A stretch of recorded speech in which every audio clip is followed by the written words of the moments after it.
एक समय की बात है, धर्मराज युधिष्ठिर कहने लगे, हे भगवान, मैं आपको कोटि कोटि नमन करता हूँ। चैत्र शुक्ल एकादशी का क्या नाम है तथा उसकी विधि एवं महात्म्य क्या है? भगवान श्री कृष्ण ने कहा, हे धर्मराज, चैत्र मास के शुक्ल पक्ष की एकादशी को कामदा एकादशी के नाम से जाना जाता है। एक समय की बात है, यही प्रश्न राजा दिलीप ने गुरु वशिष्ठ जी से किया था और जो समाधान उन्होंने बतलाया वही मैं तुमसे कह रहा हूँ। प्राचीन काल में भोगीपुर नामक एक नगर था। वहां पर अनेक ऐश्वर्यों से युक्त पुंडरीक नाम का एक राजा राज्य करता था। भोगीपुर नगर में अनेक अप्सरा, किन्नर तथा गंधर्व वास करते थे। उनमें से एक जगह ललिता और ललित नाम के दो स्त्री पुरुष अत्यंत वैभवशाली घर में निवास करते थे। उन दोनों में अत्यंत स्नेह था, यहाँ तक कि अलग अलग हो जाने पर दोनों व्याकुल हो जाते थे। एक समय पुंडरीक की सभा में अन्य गंधर्वों सहित ललित भी गान कर रहा था। गाते गाते उसको अपनी प्रिय ललिता का ध्यान आ गया और उसका स्वर भंग होने के कारण गाने का स्वरूप बिगड़ गया।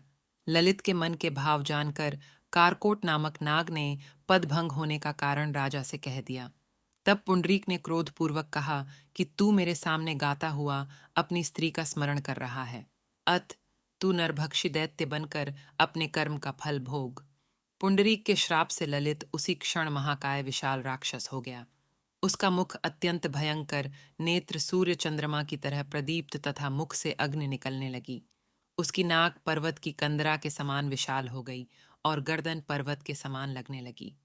सिर के बाल पर्वतों पर खड़े वृक्षों के समान लगने लगे तथा भुजाएं अत्यंत लंबी हो गईं। कुल मिलाकर उसका शरीर 8 योजन के विस्तार में हो गया। इस प्रकार राक्षस होकर वह अनेक प्रकार के दुख भोगने लगा। जब उसकी प्रियतमा ललिता को यह वृत्तांत मालूम हुआ तो उसे अत्यंत खेद हुआ और वह अपने पति के उद्धार का यत्न सोचने लगी। वह राक्षस अनेक प्रकार के घोर दुख सहता हुआ घने वनों में रहने लगा। उसकी स्त्री उसके पीछे पीछे जाती और विलाप करती रहती। एक बार ललिता अपने पति के पीछे घूमती घूमती विंध्याचल पर्वत पर पहुंच गई, जहां पर श्रृंगी ऋषि का आश्रम था। ललिता शीघ्र ही श्रृंगी ऋषि के आश्रम में गई और वहां जाकर विनीत भाव से प्रार्थना करने लगी। उसे देखकर श्रृंगी ऋषि बोले, हे सुभगे, तुम कौन हो और यहाँ किस लिए आई हो? ललिता बोली, हे मुने, मेरा नाम ललिता है। मेरा पति राजा पुंडरीक के श्राप से विशालकाय राक्षस हो गया है। इसका मुझको महान दुख है। उसके उद्धार का कोई उपाय बतलाइए। श्रृंगी ऋषि बोले, हे गंधर्व कन्या, अब चैत्र शुक्ल एकादशी आने वाली है, जिसका नाम कामदा एकादशी है। इसका व्रत करने से मनुष्य के सब कार्य सिद्ध होते हैं। यदि तू कामदा एकादशी का व्रत कर उसके पुण्य का फल अपने पति को दे तो वह शीघ्र ही राक्षस योनि से मुक्त हो जाएगा और राजा का श्राप भी अवश्यमेव शांत हो जाएगा।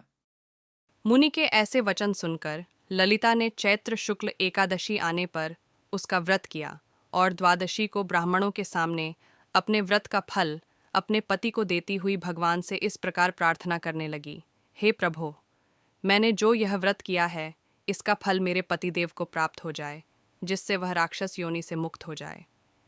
एकादशी का फल देते ही उसका पति राक्षस योनि से मुक्त होकर अपने पुराने स्वरूप को प्राप्त हुआ। फिर अनेक सुंदर वस्त्र आभूषणों से युक्त होकर ललिता के साथ विहार करने लगा। उसके पश्चात वे दोनों विमान में बैठकर स्वर्गलोक को चले गए। वशिष्ठ मुनि कहने लगे, हे राजन, इस व्रत को विधि पूर्वक करने से समस्त पाप नाश हो जाते हैं तथा राक्षस आदि की योनि भी छूट जाती है। संसार में इसके बराबर कोई और दूसरा व्रत नहीं है। इसकी कथा पढ़ने या सुनने से वाजपेय यज्ञ का फल प्राप्त होता है।